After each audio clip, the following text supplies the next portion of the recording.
Thomas Edison said, thinking is the hardest work of all. That's why most people would rather die than think.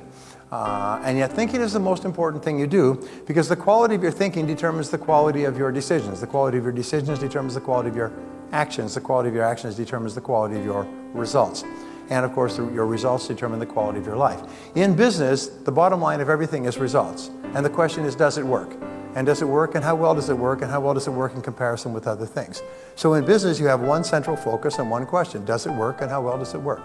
We say when we talk about business, how much in, how much out, how fast, how sure. Those are the four questions that you always ask. And so thinking has the most important results because of one word, and it's one of my favorite words in time management. It's the word consequences. And consequence is a great word because something is important to the degree to which it has potentially serious consequences. Something is unimportant to the degree to which it has low or no consequences.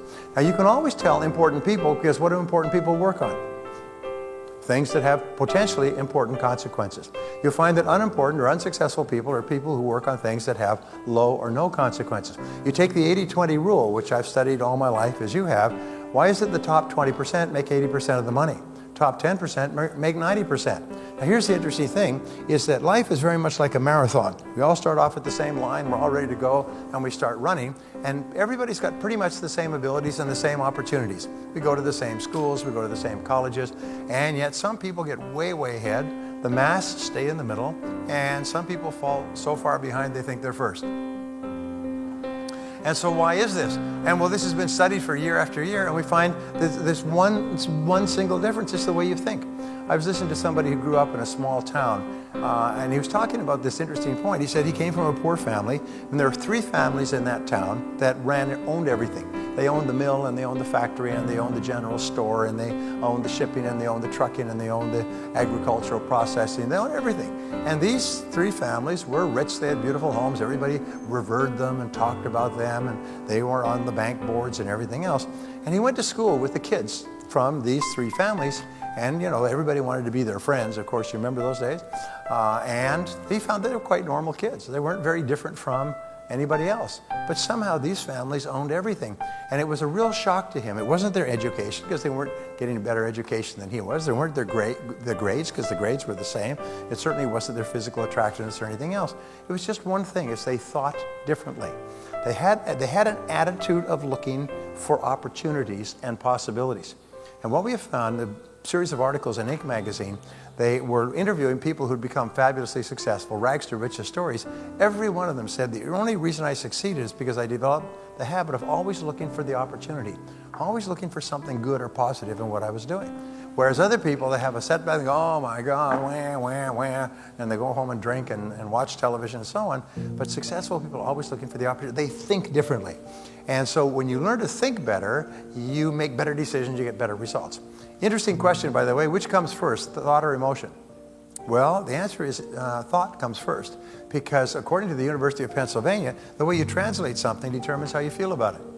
If you translate an event as being a positive event, you know, some people can be going out with a complete jerk, and the jerk breaks up with them and stomps out. And they can say, wow, fabulous, saves me all the problem of doing it. The other person can be decimated and depressed and everything else. Same event, different interpretation. So what they found is the way you interpret or explain things to yourself largely determines how you feel about them. And if you look for the good in everything, if you look for the valuable lesson, if you look for the possibilities, surprise, surprise, you always find something good or something valuable. So how you think is everything. Now here's a good question. What is the role of words in human life? Come on, so this is an easy one. The tough ones come later, okay?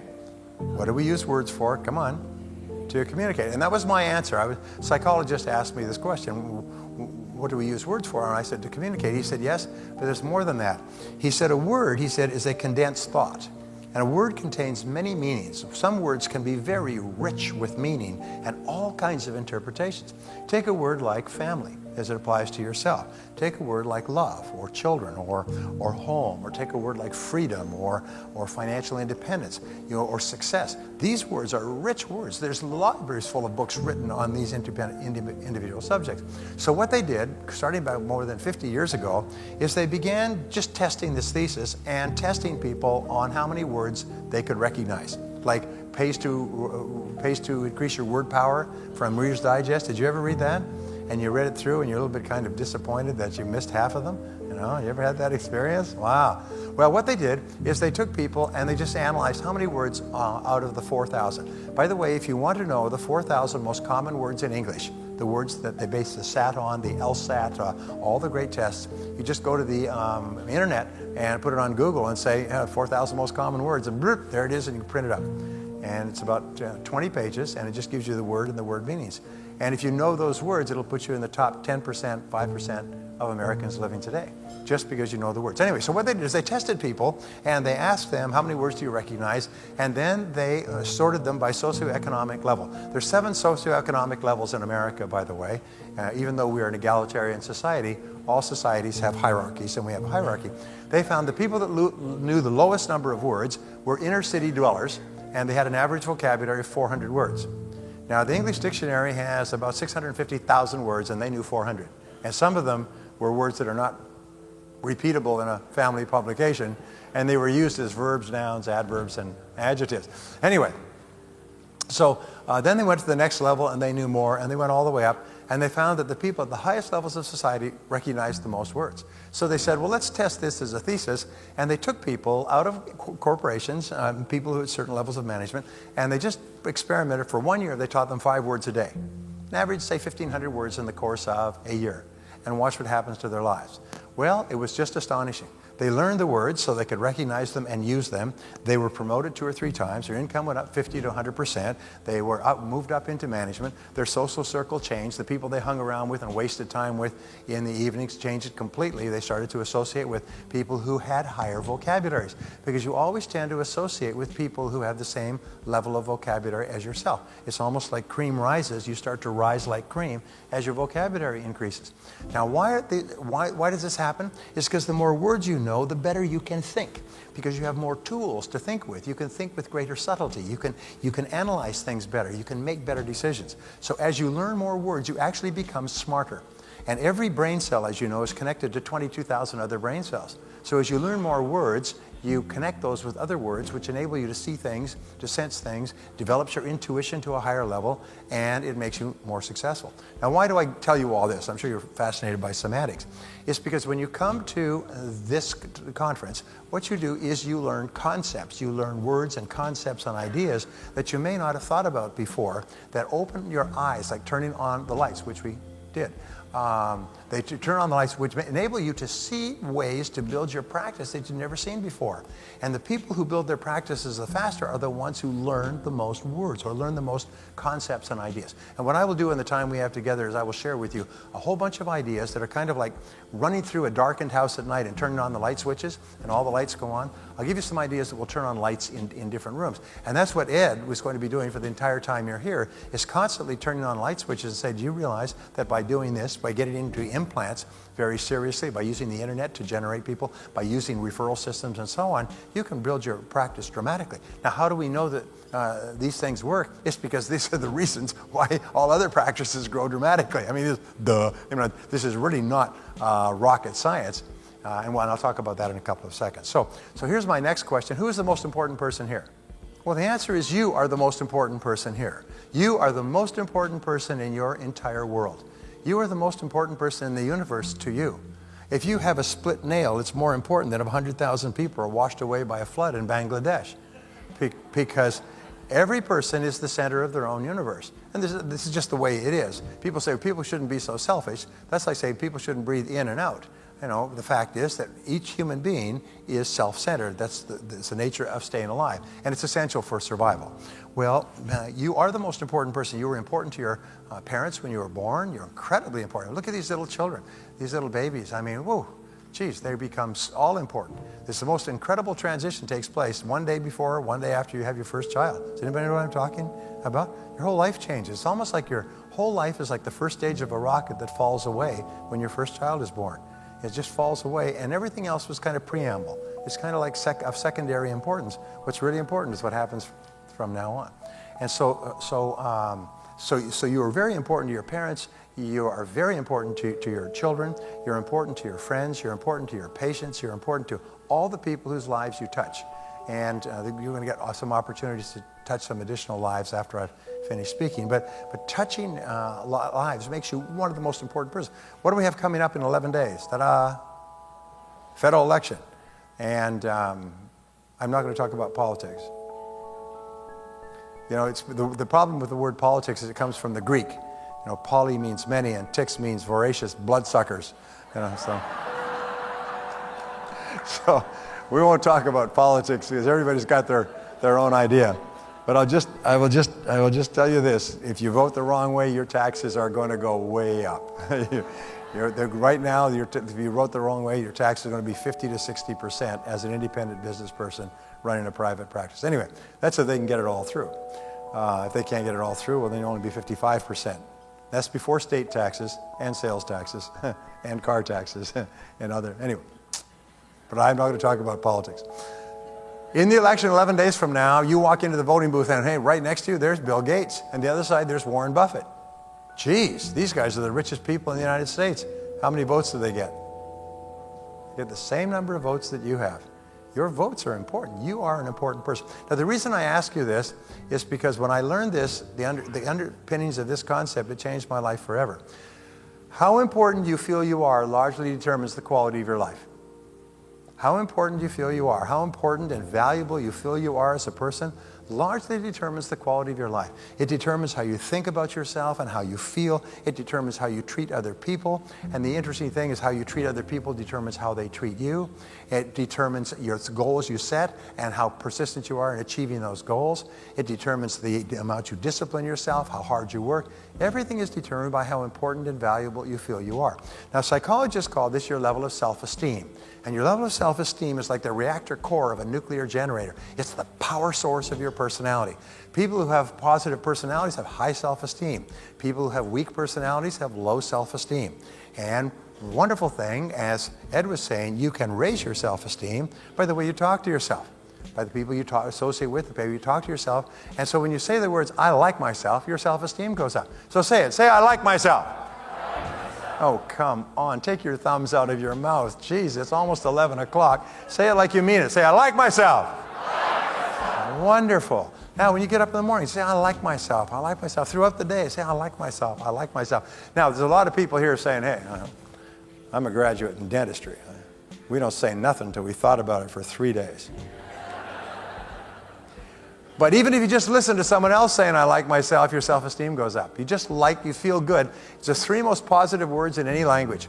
I just was teaching the same thing in Russia a week ago, and in Rome a week ago in Germany. And I'll be in China next week. I can't believe it. I'll be in China on Thursday. And I'll be teaching the same thing in China and throughout China and Malaysia. Because the more you like yourself in any language or culture, the more you like other people. The more you like other people, the more they like you right back. Do you know that 85% of our success or lack of success, happiness or unhappiness in life will be determined by our relationships with other people? 85%. Only 15% is determined on other factors. The other 85% is our relationships. The biggest problems we have in life always come with hair on top. Have you noticed that? But the more you like yourself, the more you like other people. The more you like other people, the more they like you right back. And the more they like you right back, the more they want to use you and come to you, your practice, and to recommend you to others. What is the number 1 key to getting referrals? Do you know what it is? Are you ready? It's a toughie. It's be referable. Be referable. How do you be referable? Be a nice person. Do you know what the number 1 word used to describe people to whom we refer others to? That he or she is a nice person. They are really nice people. They're really nice people. You know what nice people means? High self-esteem. You walk into a dental practice where the people are grumpy and say, sit down there and we'll call you when you're ready. You know, all right, it's your turn. What's your name? Trashy? No. Tracy? All right, whatever. Get in here. All right. And then the other looks at your teeth and says, oh my God, what a terrible job. Whoever's been working on your teeth before. I mean, you should have come here years ago. It may be too late. I mean, and then you go into another practice and everybody's cheerful and they recognize you and they say, hi, how are you doing? Please sit down. We'll call you in a minute. If there's a delay, they say, I'm sorry, there's a bit of a delay. Can you hang on? Can we get you a glass of water or something? And you sit there and you feel special. So what is the key to building a successful practice? Of course, you must have the technical knowledge, but the key is make patients feel important. Make patients feel important. From the time they come in, make them feel important. and make them feel valuable, raise their self-esteem. And you know what the fastest way to make a person feel important is when they walk into your practice? Smile at them and say, hi, how are you? Thank you for coming. Nice to see you today. How's everything going? So the first impression is like a wave of warmth, and their self-esteem goes up and they feel valuable and important. And the last thing you do is you say, thank you for coming. We sure enjoy having you. We'll look forward to seeing you again. And if it could be of any service to you, please give us a call. And if something comes up, let us know. So the last impression makes them feel important. And in between, treat them like they're the most valuable people in the world. And I promise you, you'll have to turn your phone off to keep people from calling to make appointments, because once you make people feel important, their friends will all want to send people to you. Anyway, it's a small thing, but how much you like yourself is important. Now here's the second thing. We find that really top people in every field love their work. Is they don't look at their work as, and get through this. They love their work. And you can only be successful if you love your work, if you're doing something you really enjoy. Now, there will be mornings when you will get up, and so what they say is, I love my work. Say, I love my work. Whoa, whoa. Time to look for another field for some people here. All right. Try it again. Say, I love my work. Wonderful. Now, there will be mornings when you get up, and you will not say, good morning, God. You'll say, good God. It's morning. But you can get yourself cranked by talking to yourself in a positive way. Remember, 95% of your emotions are determined by how you talk to yourself. So you get up and you start saying, I like myself. I love my work. I like myself. I love my work. I like myself. I love my work. I like myself. And you can't say this 3 or 4 times without starting to smile. And you go downstairs and you're smiling. Well, what are you smiling about? Well, I like myself and I love my work. And you know something? When a person walks into your practice, they know if you like yourself and you love your work. They can tell. And if you've got people in your practice, I don't care how competent they are, if they don't like their work and like themselves, get rid of them, because they are cancers. It'll destroy your practice. Because everybody who comes in touch with them says, I'll never come here again. I've been to practices where I've been sent, and I've had one rude or difficult person, never went back. Never went back. Every time I thought of them, I had an association, a negative association. Would never refer them and never go back. Now, as Ed will tell you, the easiest customer to keep is a happy customer. Easiest place to get referrals is from happy customers. So I want you to ask, here's a great question. I'm going to get on with my subject. But here's a great question, is how many people does the average person know by their first name? Well, it's about 300, I think one of the studies said. Some people who are in public relations or sales know even more than that. But the average person knows 300. So let us say, just for fun, that the patient that is coming to your practice now, that this patient, only 10% of the people that he or she knows are patients for you, prospective patients for you. Only 10%. So how many is 10% of 300? It's 30. These are easy questions. I know somebody's using a calculator back there. And you got it wrong anyway. So here's my point. So imagine every patient that comes to you has a neon sign right here. It says 30. And it's blinking. Blink, blink, blink, 30, 30, 30, 30 more patients, 30, 30, 30, 30. So when you talk to them and you deal with them and all they're saying, be nice to me, I'll send you 30, 30, 30, 30. Now, how long would it take you to build a $2 or $3 million practice if everybody that you met over the course of the next 2 or 3 years sent you 30 more patients? And the next patient that this person recommended comes in, blink, blink, blink, 30, 30, 30. And companies and practices that take this philosophy, that every person I'm talking to is sitting there with a list of 30 people. All they're saying is, okay, let's see what you got. Okay, be nice to me. Just be nice to me. I've got 30 people here. I'll give you 30 patients if you're nice to me. How nice would you be to someone if they had 30 patients to give to you? Would you call them up afterwards and see how you're doing? Would you thank them when they came in? Would you be specially enough? Would you come in and check on them and say, thanks for coming? Is there anything we can do? I mean, what would you do extra if somebody said, I've got 30 patients, just treat me nice. Take my love and advice, treat me nice. You know? Are you with me so far? Hey, how much did that cost? How much does it cost to do that? Zip. We're not even talking about spending thousands of dollars on things like that. So here's the final question I want to ask you. What is the most important part of this conference? I see my coming here was an emergency. I'm not surprised you brought me, Ed. I mean, this is a desperate situation. We'll see if we can save it. And the answer is what you do afterwards. It's the actions that you take as a result. And Ed mentioned that earlier this morning. It's what you do, and it's not just what you do, it's when you do it. And the time that you do it is immediately. Because we found that there's a direct relationship between how quickly you take action on a new idea and how likely it is you'll ever take action on any idea at all.